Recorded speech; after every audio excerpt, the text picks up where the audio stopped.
नमस्कार जय जगन्नाथ आम चैनल को आपण मानकु बहुत बहुत स्वागत। सांग माने खूब शीघ्र 1 जानुआरी 2026 आसीबाकू जाउछि। तेबे मने रखंतु नुआ वर्षर आरंभ आपण माने एपरी भाबरे कदापि भी करंतु नाही, नचेत आपणकर संपूर्ण घर एवं परिवार बर्बाद होइजिब। आपणकु सर्वदा दारिद्रतार सामना करिबाकू पड़िबो। नुआ वर्षर आरंभ करिबा पूर्वरु यथाशीघ्र आपण निज घरु हेउ किंबा ऑफिस रे हेउ किंबा आपणकर दुकान रे हेउ ए सबु जिनिस तुरंत बाहर करि दियंतु। एपरिकी जदि ए सबु जिनिस आपणकर छात उपरे आपणकर खट तले किंबा आपणक घरर कौनसी भी जागारे अछि तेबे निश्चित भावरे नुआ वर्ष आसीबा पूर्वरु आपण ए सबुकु हटाई दियंतु। ए सबुकु घरु बाहर करी फिंगी दियंतु, नचेत आपणकर नुआ वर्षटी पुरुणा वर्ष भली समस्या नहीं आसीबाकू बेसी समय लागिब नाही। जदि आपण पुरुणा वर्षर सबु समस्या पुरुणा वर्षरे छाड़ी नुआ वर्षर शुभारंभ करिबा पई चाहुचंती तो निश्चित भावरे आपणकर घर हेउ दुकान हेउ किंबा ऑफिस रूम रु ए सबु जिनिस गुड़िक तुरंत काढ़ी दियंतु। सांग माने से सबु जिनिस कौन अटे आपण माने भिडियोटी को स्किप न करी शेष पर्यंत निश्चय देखंतु, कारण एही भिडियोटी आपण मानक पई बहुत गुरुत्वपूर्ण अटे। सांग माने आपण माने देखिथिबे अनेक समय रे आमे माने जेते परिश्रम कले मध्य परिश्रम अनुसारे आमकू लाभ मिली न थाए, परिश्रम अनुसारे आमकू पारिश्रमिक मिली न थाए। अनेक पूजा पाठ कले मध्य अनेक उपायर पालन करिबा परे मध्य आमकू माँ लक्ष्मींकर आशीर्वाद प्राप्ति होई पारि न थाए, कारण आमे एपरी किछि भूल करि थाउ जेउ भूल जोगु आमकू कौनसी पूजा पाठ किंबा उपायर फल मिली पारि न थाए। तेबे सांग माने जदि आपणक जीवन रे मध्य एपरी किछि घटना घटुछि तो आपण माने सतर्क होई जिबा उचित। जदि आपणक सहित एपरी किछि घटना घटुछि तो एथि प्रति आपण तुरंत ध्यान देबा उचित। जदि आपण सबु किछि ठीक भाबरे करूछंती ता परे भी आपणक सहित भूल हेउछि तो आपण थरे मात्र निजर घरे दृष्टि पकाइबा उचित। सांग माने अनेक समय रे एपरी होई थाए जे घरे रखिथिबा बहुत छोट छोट जिनिस जहा आमर समय को खराब करि देई थाए। भारतीय वास्तुशास्त्र अनुसारे आमे घरे कौन रखिबा उचित एवं घरे कौन न रखिबा उचित ताहा जानिबा आम समस्तंक पई जरूरी अटे।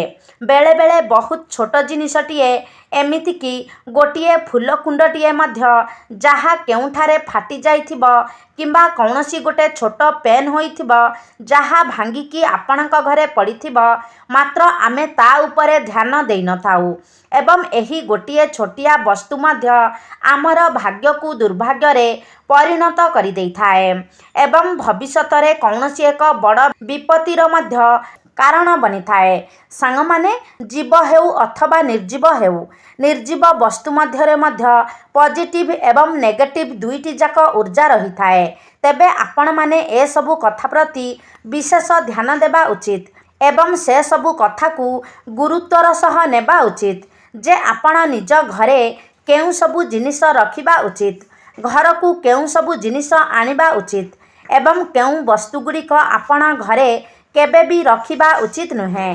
तेबे आजिर एही भिडियो रे मु आपण माननकु एपरी 13टी वस्तु विषय रे कहिबाकू जाउछि जहाकू आपण घरे रखिबा द्वारा आपणक गृह रे सर्वदा नकारात्मक ऊर्जार संचार होइथाए एवं आपणकर जीवन दुखमय हेबाकू लागिथाए, कारण जिनिस गुड़िक एते सूक्ष्म जे आकु आपण केबे भी गुरुत्वर सहित नहीं नथांती एवं आपण जेतेबेले जानिबे जे एही 13टी वस्तु एते नकारात्मक अटंती तो आपण जानिले मध्य आश्चर्य होई जिबे, कारण एही जिनिस गुड़िक आपणक जीवन उपरे एते गभीर प्रभाव पकाई थाए जे आपण जानिले आश्चर्य होई जिबे।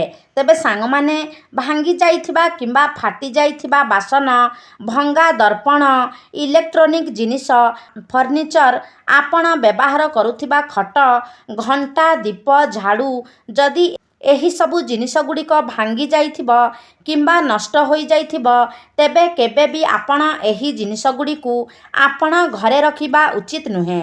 କାରଣ ଏହି ଜିନିଷ ଗୁଡ଼ିକ ଯଦି ଭାଙ୍ଗି ଯାଇଥାଏ କିମ୍ବା ଖରାପ ହୋଇଯାଇଥାଏ, ତ ଏଗୁଡ଼ିକ ଆପଣଙ୍କ ଗୃହରେ ନକାରାତ୍ମକ ଉର୍ଜାର ସଞ୍ଚାର କରିଥାଏ ଏବଂ ଆପଣଙ୍କୁ ସର୍ବଦା ମାନସିକ ଦୁଶ୍ଚିନ୍ତା ଦେଇ ମଧ୍ୟ ଗତି କରିବାକୁ ପଡ଼ିଥାଏ। ଏବଂ ଏପରି ମଧ୍ୟ ମାନାଯାଇଥାଏ ଯେ ଏସବୁରୁ ବାସ୍ତୁଦୋଷ ମଧ୍ୟ ଉତ୍ପନ୍ନ ହୋଇଥାଏ। ମା ଲକ୍ଷ୍ମୀଙ୍କର ଗୃହକୁ ଆଗମନରେ ଏସବୁ ଜିନିଷ ବାଧା ସୃଷ୍ଟି କରିଥାଏ। ଆପଣଙ୍କ ଗୃହକୁ ମା ଲକ୍ଷ୍ମୀ ପ୍ରବେଶ କରିନଥାନ୍ତି। ଏମିତିକି ଆପଣଙ୍କ ଘରେ ଛୋଟ ବଡ଼ ଯେଉଁ ଫଟୋଚିତ୍ର ଲଗାଇଥାନ୍ତି, ତାହା ମଧ୍ୟ ଆପଣଙ୍କୁ ପଜିଟିଭ୍ ନେଗେଟିଭ୍ ରେଜଲ୍ଟ ଦେଇଥାଏ। ସାଙ୍ଗମାନେ, ଆପଣମାନେ ଅନେକ ସମୟରେ ଦେଖିଥିବେ ଯେ କେତେକ ଲୋକ ନିଜ ଘରେ ତାଜମହଲର ଫଟୋଚିତ୍ର ଲଗାଇଥାନ୍ତି। ତେବେ ତାଜମହଲଟି କ'ଣ ଅଟେ? ତାଜମହଲକୁ ପ୍ରେମ ଏବଂ ଭଲ ପାଇବାର ପ୍ରତୀକ ମାନାଯାଇଥାଏ। କେବେ ବି ଏହା ଭଲ ପାଇବା ଏବଂ ପ୍ରେମର ପ୍ରତୀକ ହୋଇଥିଲେ ମଧ୍ୟ ଏହାକୁ ଘରେ ରଖିବା ଅନୁଚିତ ଅଟେ। କାରଣ ଶାହାଜାହାନ ନିଜ ପତ୍ନୀଙ୍କର କବର ସେଠାରେ ଖୋଳିକି ରଖିଛନ୍ତି, ଅର୍ଥାତ୍ ତାହା ଏକ ସମାଧି ଅଟେ। ଏବଂ ଯେହେତୁ ଏହା ଏକ ସମାଧିର ଫଟୋଚିତ୍ର ଅଟେ, ତେଣୁ ଏହାକୁ ଆପଣ ନିଜ ଘରେ କେବେ ବି ରଖିବା ଉଚିତ ନୁହେଁ। ଏହା ମୃତ୍ୟୁ ଏବଂ ଶୋକର କାରକ ହୋଇଥାଏ। ତେଣୁ ଭୁଲରେ ମଧ୍ୟ ଆପଣ କେବେ ବି ନିଜ ଘରେ ତାଜମହଲର ଫଟୋ କିମ୍ବା ଆପଣଙ୍କୁ କେହି ଗିଫ୍ଟ ଦେଇଥାଏ, ତେବେ ଏହାକୁ ରଖିବା ଉଚିତ ନୁହେଁ। ଦ୍ୱିତୀୟରେ, ଭଗବାନଙ୍କର ନଟରାଜ ମୂର୍ତ୍ତି। ତ ସାଙ୍ଗମାନେ, ଆପଣ ଦେଖିଥିବେ ଯେଉଁମାନେ ନୃତ୍ୟ କରନ୍ତି, ଯେଉଁମାନେ ନୃତ୍ୟାଙ୍ଗନା ଅଟନ୍ତି, ସେମାନେ ନିଜର ଘରେ ନଟରାଜଙ୍କର ମୂର୍ତ୍ତି ରଖିଥାନ୍ତି। ତେବେ ମନେ ରଖିବେ ଯେ ଆପଣଙ୍କ ଘରେ କେବେ ବି ନଟରାଜଙ୍କର ମୂର୍ତ୍ତି ରଖିବେ ନାହିଁ। ଯଦି ଆପଣଙ୍କର ଅଫିସ୍, ତ ଆପଣ ଅଫିସରେ ନଟରାଜଙ୍କର ମୂର୍ତ୍ତି ରଖିପାରିବେ। ନିଜ କାର୍ଯ୍ୟାନୁଷ୍ଠାନରେ ଆପଣ ଏହାକୁ ରଖିପାରିବେ। ମାତ୍ର ଘରେ କେବେ ବି ଆପଣ ନଟରାଜଙ୍କର ମୂର୍ତ୍ତି ରଖନ୍ତୁ ନାହିଁ। କାରଣ ଶିବ ଯେତେବେଳେ କ୍ରୋଧରେ ତାଣ୍ଡବ କରିଥିଲେ, ତାହା ହିଁ ହେଉଛି ନଟରାଜ ଅବତାର। ତ ଏହା ପ୍ରଭୁ ଶିବଙ୍କର କ୍ରୋଧର ବିକରାଳ ରୂପ ଅଟେ, ଯାହାକୁ ଆମେ ଘରେ ରଖିବା ଉଚିତ ନୁହେଁ। ସେହିଭଳି ଭାବରେ ରାମାୟଣ ହେଉ, ମହାଭାରତ ହେଉ କିମ୍ବା କୌଣସି ଯୁଦ୍ଧର ଫଟୋଚିତ୍ର ଘରେ ରଖିବା ଉଚିତ ନୁହେଁ। କିମ୍ବା କୌଣସି ଜଙ୍ଗଲୀ ଜୀବଜନ୍ତୁ ଏବଂ କୌଣସି ହିଂସ୍ର ପଶୁପକ୍ଷୀଙ୍କର ଫଟୋଚିତ୍ର ଆପଣ ଘରେ ରଖିବା ଉଚିତ ନୁହେଁ। ଏହା ବ୍ୟତୀତ କଣ୍ଟା ଜାତୀୟ ଗଛର ଫଟୋଚିତ୍ର କିମ୍ବା ବାସ୍ତବରେ କଣ୍ଟା ଜାତୀୟ ବୃକ୍ଷ ମଧ୍ୟ ଆପଣ ଗୃହରେ ରଖିବା ଉଚିତ ନୁହେଁ। ଏବଂ ଯେଉଁ ଗଛରୁ କ୍ଷୀର ବାହାରୁଥିବ, ଯଦି ଆପଣ ପତ୍ର ଭାଙ୍ଗି ଦିଅନ୍ତି ତ ସେଥିରୁ କ୍ଷୀର ବାହାରୁଥିବ, ତ ସେଭଳି ଗଛ ମଧ୍ୟ ଆପଣ ଘରେ ଲଗାଇବା ଉଚିତ ନୁହେଁ। କାରଣ ଏହି ଗଛଗୁଡ଼ିକ ମଧ୍ୟ ଆପଣଙ୍କ ଗୃହକୁ ଦୁର୍ଭାଗ୍ୟ ଆଣିଥାନ୍ତି। ତେବେ ସାଙ୍ଗମାନେ, ଆପଣମାନେ ଦେଖିଥିବେ ଅନେକ ଲୋକ ନିଜ ସଉକରେ ଘର ମଧ୍ୟରେ ଫାଉଣ୍ଟେନ୍ ବନାଇଥାନ୍ତି।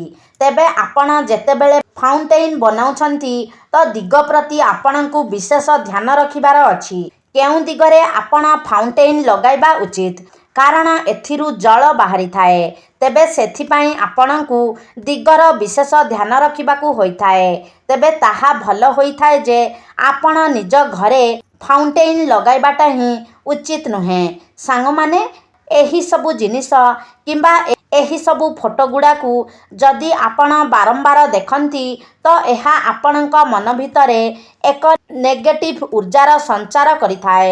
ଆପଣଙ୍କ ମନରେ ନକାରାତ୍ମକ ଚିନ୍ତାଧାରାର ବିକାଶ ହୋଇଥାଏ, ଯାହାଫଳରେ ଆପଣଙ୍କ ଜୀବନରେ ଭଲ ଘଟଣା ଘଟିବା ବନ୍ଦ ହୋଇଯାଇଥାଏ ଏବଂ ଆପଣଙ୍କ ଜୀବନରେ ବହୁତ ଖରାପ ଖରାପ ଘଟଣା ଘଟିବାକୁ ଲାଗିଥାଏ। ମନୁଷ୍ୟ ଧୀରେ ଧୀରେ ଡିପ୍ରେସନକୁ ଚାଲିଯାଇଥାଏ। ଆପଣଙ୍କର ମନ ସବୁବେଳେ ବିଚଳିତ ହୋଇଥାଏ, ଯାହାଫଳରେ କୌଣସି କାର୍ଯ୍ୟରେ ଆପଣଙ୍କ ମନ ଲାଗିନଥାଏ ଏବଂ ଆପଣଙ୍କର ସବୁ କାମ ଖରାପ ହେବାକୁ ଲାଗିଥାଏ। ସାଙ୍ଗମାନେ, ଆପଣମାନେ କେବେ ବି ଘରେ ବୁଡ଼ି ଯାଉଥିବା ଜାହାଜର ଫଟୋଚିତ୍ର କିମ୍ବା ଶୋପିସ୍ ମଧ୍ୟ ରଖିବେ ନାହିଁ, କାରଣ ଏହା ଆପଣଙ୍କ ଭାଗ୍ୟକୁ ଦୁର୍ଭାଗ୍ୟରେ ବଦଳାଇ ଦେଇଥାଏ। ଆପଣଙ୍କର ଲୋକମାନଙ୍କ ସହିତ ସମ୍ପର୍କ ଖରାପ ହେବାକୁ ଲାଗିଥାଏ। ତ ସାଙ୍ଗମାନେ, ଆପଣ ଯେତେବେଳେ ବି କୌଣସି ଫଟୋଚିତ୍ର ଲଗାଉଛନ୍ତି ତ ସେଥିପ୍ରତି ଆପଣ ବିଶେଷ ରୂପରେ ଧ୍ୟାନ ଦେବା ଉଚିତ। ଯଦି ଆପଣ ଏପରି କିଛି ଫଟୋଚିତ୍ର ଲଗାଇଛନ୍ତି ଯେଉଁଥିରେ ଶୁଖିଲା ଗଛର ଚିତ୍ର ରହିଛି କିମ୍ବା ମରିଯାଇଥିବା ଗଛର ଚିତ୍ର ରହିଛି ଏବଂ ମାନବଶୂନ୍ୟ ଜାଗା ରହିଛି କିମ୍ବା କାନ୍ଦୁଥିବା କୌଣସି ଝିଅର ଫଟୋଚିତ୍ର ରହିଛି, ଭାଙ୍ଗି ଯାଇଥିବା ଘର, ଶୁଖିଯାଇଥିବା ପାହାଡ଼, ଶୁଖିଯାଇଥିବା ଫୁଲ, ଏଭଳି ଯଦି କିଛି ବି ବସ୍ତୁ କୌଣସି ଫଟୋଚିତ୍ରରେ ରହିଥାଏ ତ ଏସବୁକୁ କେବେ ବି ଆପଣ ଘରେ ରଖିବା ଉଚିତ ନୁହେଁ। ତ ସାଙ୍ଗମାନେ, ଏହା ଥିଲା କେବଳ ଫଟୋଚିତ୍ର। ତ କେଉଁ ଫଟୋଚିତ୍ରକୁ ଆପଣ ଘରେ ନ ରଖିବା ଉଚିତ? ଏବେ ଆସନ୍ତୁ ଜାଣିବା ଅନ୍ୟ କିଛି ବସ୍ତୁ ବିଷୟରେ। ତ ସାଙ୍ଗମାନେ, ଅନେକ ସମୟରେ ଆପଣମାନେ ଦେଖିଥିବେ ଆପଣଙ୍କର ଆଲମାରୀ ହେଉ କିମ୍ବା ପୁଟୁଳି ବନାଇକି ଆପଣ ନିଜର ପୁରୁଣା ବସ୍ତ୍ରଗୁଡ଼ିକ ଏଠି ସେଠି ପକାଇ ଦେଇଥାନ୍ତି। କାରଣ ଆପଣ ଯେଉଁ ନୂଆ ବସ୍ତ୍ର କିଣିଥାନ୍ତି ତାକୁ ଆପଣ ତ ସଜାଡ଼ିକି ରଖିଦେଇଥାନ୍ତି, କିନ୍ତୁ ଆପଣଙ୍କର ଯେଉଁ ପୁରୁଣା ବସ୍ତ୍ର ଥାଏ ତାକୁ ଆପଣ ଏଣେତେଣେ ପକାଇ ଦେଇଥାନ୍ତି। କେଉଁଠାରେ ପୁଟୁଳି ବନାଇକି ହେଉ କିମ୍ବା ନିଜର ଆଲମାରୀରେ ଏଣେତେଣେ କରିକି ହେଉ ତାକୁ ଅଯତ୍ନ ସହକାରେ ପକାଇ ଦେଇଥାନ୍ତି। ଅନେକ ବ୍ୟକ୍ତି ନିଜର ବ୍ୟବହାର ହେଉନଥିବା ବସ୍ତ୍ରଗୁଡ଼ିକୁ ନିଜର ଆଲମାରୀରେ ସାଇଡ଼ରେ ମଧ୍ୟ ରଖିଦେଇଥାନ୍ତି। ତାହା ଭଲ କପଡ଼ା ହେଉ କିମ୍ବା ଫାଟିଯାଇଥିବା କପଡ଼ା ହେଉ। ତେବେ ମନେ ରଖନ୍ତୁ, ବ୍ୟବହାର ହେଉନଥିବା ବସ୍ତ୍ରକୁ ଆପଣ ଏଣେତେଣେ ପକାଇବା ଉଚିତ ନୁହେଁ, କାରଣ ଏହା ଆପଣଙ୍କ ଗୃହରେ ନକାରାତ୍ମକ ଶକ୍ତି ସୃଷ୍ଟି କରିବାରେ ଏକ ମୁଖ୍ୟ ଭୂମିକା ଗ୍ରହଣ କରିଥାଏ ଏବଂ ଏହା ଏତେ ଖରାପ ଉର୍ଜା ନିର୍ମାଣ କରିଥାଏ ଯାହାର ଅଧିକ ପ୍ରଭାବ ଆପଣଙ୍କ ଘରର ମୁରବୀଙ୍କ ଉପରେ ଅଧିକ ପଡ଼ିଥାଏ। ତ ସାଙ୍ଗମାନେ, ଏପରି ପରିସ୍ଥିତିରେ ଆପଣ ଯଦି ପାରିବେ ତ ଯେଉଁ ବସ୍ତ୍ରଗୁଡ଼ିକ ଆପଣ ବ୍ୟବହାର କରୁନାହାନ୍ତି ତ ସେଗୁଡ଼ିକୁ ଆପଣ ଚାହିଁଲେ କାହାକୁ ଦାନ କରିଦେଇପାରିବେ କିମ୍ବା ଅନ୍ୟ କିଛି କାମରେ ଆପଣ ବ୍ୟବହାର କରିପାରିବେ। ମାତ୍ର ବସ୍ତ୍ରଗୁଡ଼ିକୁ ଏଣେତେଣେ ପକାଇବା ଉଚିତ ନୁହେଁ କିମ୍ବା ପୁଟୁଳି ବନାଇକି ଏଣେତେଣେ ପକାଇବା ଉଚିତ ନୁହେଁ। ସାଙ୍ଗମାନେ, ଚତୁର୍ଥ ଜିନିଷଟି ହେଉଛି ଅଳିଆ ଗଦା। ତ ଆପଣମାନେ ଦେଖିଥିବେ ଆପଣଙ୍କ ଘରେ କୌଣସି ଗୋଟିଏ ଜାଗାରେ କିମ୍ବା କୌଣସି ଗୋଟିଏ ରୁମ୍ ଏପରି ଥିବ ଯେଉଁଠାରେ ଆମେ ସବୁ ଅବ୍ୟବହୃତ ଜିନିଷଗୁଡ଼ିକୁ ସେଠି ନେଇକି ରଖିଦେଇଥାଉ। ତାହା ଆପଣଙ୍କର ପୁରୁଣା ଜୋତା ଚପଲ ହେଉ, ପୁରୁଣା ବସ୍ତ୍ର ହେଉ କିମ୍ବା ଆପଣଙ୍କ ଘରର କୌଣସି ଭାଙ୍ଗିଯାଇଥିବା ଜିନିଷ ହେଉ କିମ୍ବା ଖରାପ ହୋଇଯାଇଥିବା ଇଲେକ୍ଟ୍ରୋନିକ୍ ବସ୍ତୁ ହେଉ, ଭାଙ୍ଗିଯାଇଥିବା ଫାଟିଯାଇଥିବା ବାସନ ହେଉ, ପୁରୁଣା ଖବରକାଗଜ ହେଉ, ଏହିସବୁ ଜିନିଷକୁ ଆପଣ ଘରେ ଗୋଟିଏ ଜାଗାରେ ନ ରଖି ଏସବୁ ଜିନିଷ ଆପଣ ଘରୁ ବାହାର କରିଦେବା ଉଚିତ। କାରଣ ଯେଉଁ ଜିନିଷଗୁଡ଼ିକ ଖରାପ ହୋଇଯାଇଥାଏ, ଭାଙ୍ଗି ଯାଇଥାଏ, ନଷ୍ଟ ହୋଇଯାଇଥାଏ, ସେସବୁ ଜିନିଷଗୁଡ଼ିକ ଯଦି ଆମେ ଘରେ ରଖୁ ତେବେ ତାହା ଘରେ କେବଳ ନକାରାତ୍ମକ ଉର୍ଜା ହିଁ ସୃଷ୍ଟି କରିଥାଏ। ତ ଏଭଳି ବସ୍ତୁ ଯଦି ଆପଣ ନିଜ ଘରର ଛାତ ଉପରେ, ଆପଣଙ୍କର ବାଲକୋନିରେ କିମ୍ବା ଘରର କୌଣସି ଜାଗାରେ ଏକାଠି କରିକି ରଖିଛନ୍ତି ତ ସାଙ୍ଗମାନେ, ଆପଣମାନେ ନିଶ୍ଚିତ ଭାବରେ ଲକ୍ଷ୍ୟ କରିଥିବେ ଯେ ଆପଣଙ୍କ ଗୃହରେ ସର୍ବଦା ଆର୍ଥିକ ସଙ୍କଟ ଦେଖା ଦେଉଥିବ। ଆପଣ ଯେତେ ପଇସା ରୋଜଗାର କଲେ ମଧ୍ୟ ତାହା କୌଣସି ନା କୌଣସି ବାଟରେ ଖର୍ଚ୍ଚ ହୋଇଯାଉଥିବ। ଆପଣ ନିଜେ ମଧ୍ୟ ଆଶ୍ଚର୍ଯ୍ୟରେ ପଡ଼ିଯାଉଥିବେ ଯେ ଏତେ ଟଙ୍କା ରୋଜଗାର କଲା ପରେ ମଧ୍ୟ ମୁଁ ସଞ୍ଚୟ କରିବାକୁ କାହିଁକି ଅସମର୍ଥ ହୋଇଯାଉଛି। ଆପଣ ଯେତେ ପରିଶ୍ରମ କଲେ ମଧ୍ୟ ଆପଣଙ୍କ ଘରର ଉନ୍ନତି ହୋଇପାରିନଥାଏ। ବିଶେଷ କରି ଆପଣମାନେ ଲକ୍ଷ୍ୟ କରିବେ ଯେ ଆପଣଙ୍କ ଘରର ମୁରବୀ ସର୍ବଦା ତାଙ୍କର ସ୍ୱାସ୍ଥ୍ୟରେ କିଛି ନା କିଛି ବେମାରରେ ପୀଡ଼ିତ ରହୁଥିବେ। ଏସବୁ ଜିନିଷ ଆପଣଙ୍କ ଗୃହରେ ପିତୃଦୋଷ ମଧ୍ୟ ସୃଷ୍ଟି କରିଥାଏ।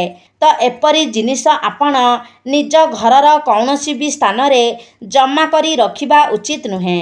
ପଞ୍ଚମ ଜିନିଷଟି ଯାହା ଆମର ଜୀବନରେ ସବୁଠାରୁ ଅଧିକ ପ୍ରଭାବ ପକାଇଥାଏ ତାହା ହେଉଛି ଆମର ପର୍ସ କିମ୍ବା ଆମର ଆଲମାରୀ। ତେବେ ସାଙ୍ଗମାନେ, ଆପଣଙ୍କ ନିଜ ଘରେ ଆଲମାରୀ କେଉଁଭଳି ଭାବରେ ରଖିବା ଉଚିତ? ଆପଣ ଏଭଳି ଭାବରେ ନିଜର ଆଲମାରିକୁ ରଖିବା ଉଚିତ ଯେମିତି ତାର ଡୋରଟି ଉତ୍ତର ଦିଗକୁ ଖୋଲୁଥିବ, କାରଣ ଉତ୍ତର ଦିଗଟି କୁବେର ଦେବଙ୍କର ଦିଗ ହୋଇଥାଏ, ଧନର ଦିଗ ହୋଇଥାଏ ଏବଂ ଉତ୍ତର ଦିଗରୁ ହିଁ ଘରକୁ ଧନର ପ୍ରବେଶ ହୋଇଥାଏ। ଏବଂ ଯେଉଁ ପର୍ସ ଆପଣ ବ୍ୟବହାର କରୁଛନ୍ତି, ଆପଣ ଧ୍ୟାନ ଦେବେ ସେହି ପର୍ସଟି ଆପଣଙ୍କର ବହୁତ ଭଲ ରହିଥିବା ଆବଶ୍ୟକ। କୌଣସି ଜାଗାରୁ ଫାଟି ଯାଇଥିବ କିମ୍ବା ଚିରି ଯାଇଥିବ ତେବେ ସେହି ପର୍ସ ଆପଣ ବ୍ୟବହାର କରିବା ଉଚିତ ନୁହେଁ। ଏବଂ ଆପଣଙ୍କର ପର୍ସ ହେଉ କିମ୍ବା ଆପଣଙ୍କର ଆଲମାରି ହେଉ, ସେଥିରେ ସର୍ବଦା ଧାର୍ମିକ ବସ୍ତୁ ରଖିବା ଉଚିତ। ଯେଉଁ କାରଣରୁ ସକାରାତ୍ମକ ଊର୍ଜାର ନିର୍ମାଣ ହୋଇଥାଏ। ଯେଉଁ ଜିନିଷଗୁଡ଼ିକୁ ରଖିବା ଦ୍ୱାରା ଆପଣଙ୍କର ମନ ପ୍ରସନ୍ନ ହୋଇଥାଏ।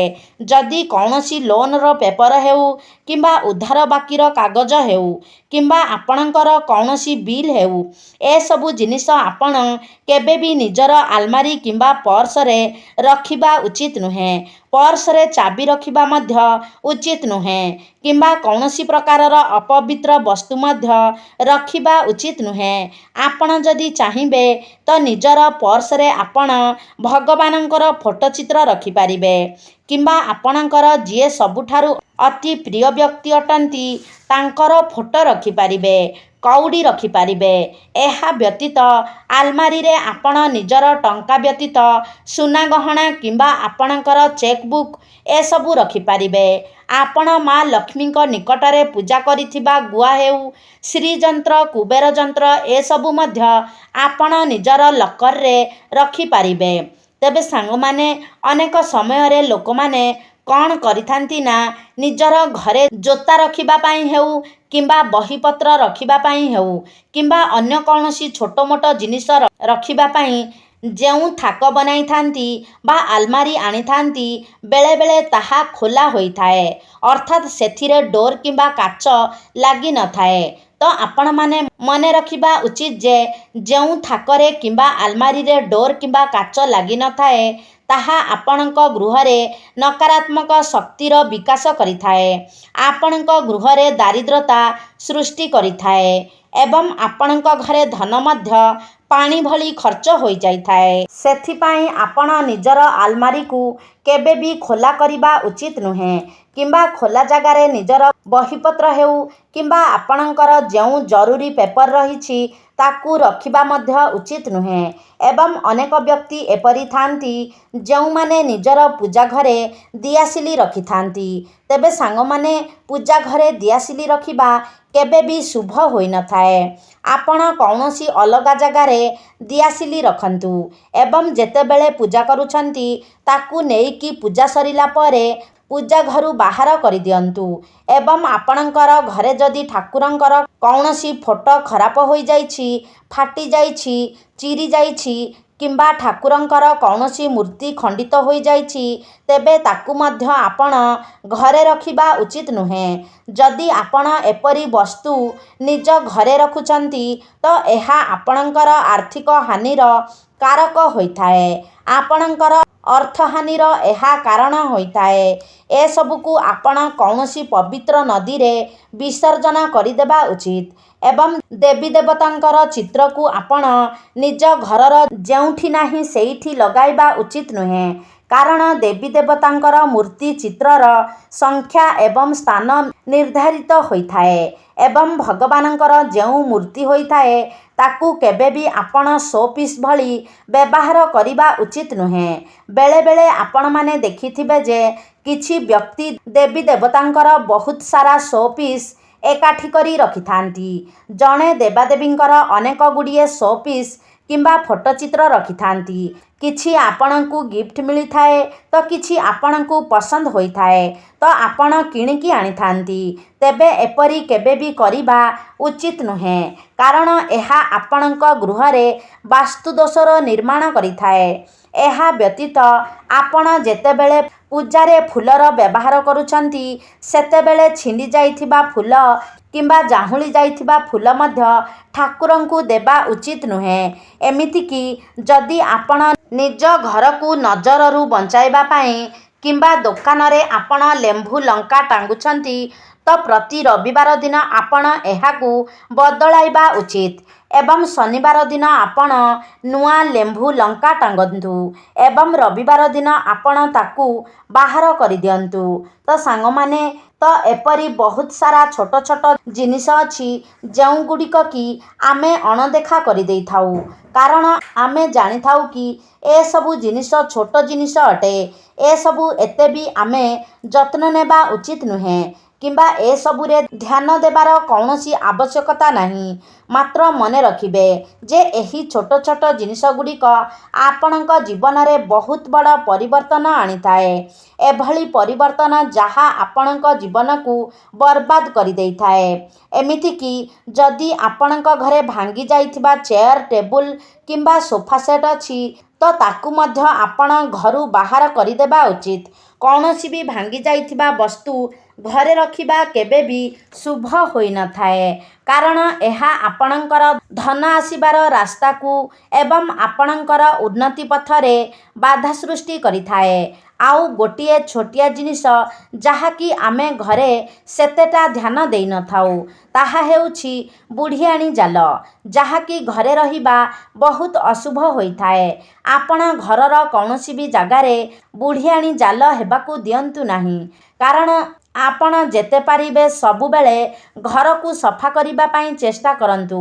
ଯେଉଁଠାରେ ବୁଢ଼ିଆଣୀ ଜାଲ ଲାଗୁଛି ତାକୁ ତୁରନ୍ତ ସଫା କରିଦିଅନ୍ତୁ, କାରଣ ବୁଢ଼ିଆଣୀ ଜାଲରେ ଅଲକ୍ଷ୍ମୀଙ୍କର ବାସ ହୋଇଥାଏ, ନକାରାତ୍ମକ ଶକ୍ତିର ବାସ ହୋଇଥାଏ। ଯଦି ବାରମ୍ବାର ଆପଣଙ୍କ ଗୃହରେ ବୁଢ଼ିଆଣୀ ଜାଲ ଲାଗୁଛି ତ ଆପଣ ଜାଣିନେବା ଉଚିତ ଯେ ଆପଣଙ୍କ ଗୃହକୁ ବାରମ୍ବାର ସଙ୍କଟ ଆସୁଛି। ଆପଣଙ୍କର ଭଲ ଦିନ ମଧ୍ୟ ଏହାଦ୍ୱାରା ଖରାପ ଦିନରେ ପରିଣତ ହୋଇଯାଇପାରେ। ସେଥିପାଇଁ ଯଦି କୌଣସି ବି ଜାଗାରେ ଆପଣ ବୁଢ଼ିଆଣୀ ଜାଲ ଦେଖୁଛନ୍ତି ତ ତାକୁ ତୁରନ୍ତ ହିଁ ସଫା କରିଦେବା ଉଚିତ।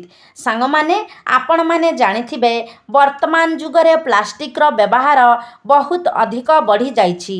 ବିଶେଷ କରି ଆମର ରୋଷେଇ ଘରେ, ଆମେ ରୋଷେଇ ଘରେ ଯେଉଁ ସବୁ ଡବାରେ ଜିନିଷ ରଖିଥାଉ କିମ୍ବା ଏମିତିକି ଚାମଚ ହେଉ, ଆମର ମସଲା ରଖିବା ଡବା ହେଉ, ଯାହା ବି ହେଉ, ତେବେ ଆପଣମାନେ ଜାଣି ରଖିବା ଉଚିତ ଯେ ପ୍ଲାଷ୍ଟିକର ଅଧିକତମ ବ୍ୟବହାର କିମ୍ବା ପ୍ଲାଷ୍ଟିକ ଜିନିଷ ଯଦି ଆପଣ ଅଧିକ ମାତ୍ରାରେ ରଖିଛନ୍ତି ତେବେ ଏହା ମଧ୍ୟ ଆପଣଙ୍କ ଘରେ ନକାରାତ୍ମକତା ସୃଷ୍ଟି କରିଥାଏ।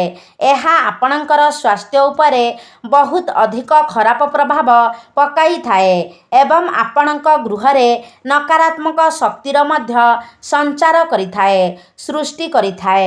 ଆପଣ ଯଦି ପ୍ରତ୍ୟେକ ଦିନ ପ୍ଲାଷ୍ଟିକ ବୋତଲରେ ପାଣି ପିଉଛନ୍ତି ତ ଏହା ଆପଣଙ୍କର ସୌଭାଗ୍ୟକୁ ମଧ୍ୟ ଦୁର୍ଭାଗ୍ୟରେ ପରିଣତ କରିଦେଇଥାଏ ଏବଂ ଯଦି ଆପଣ ପ୍ରତ୍ୟେକ ଦିନ ପ୍ଲାଷ୍ଟିକର ପ୍ଲେଟରେ ଖାଦ୍ୟ ଖାଉଛନ୍ତି ତ ଏହା ଆପଣଙ୍କର ସ୍ୱାସ୍ଥ୍ୟ ଉପରେ ବହୁତ ଖରାପ ପ୍ରଭାବ ପକାଇଥାଏ।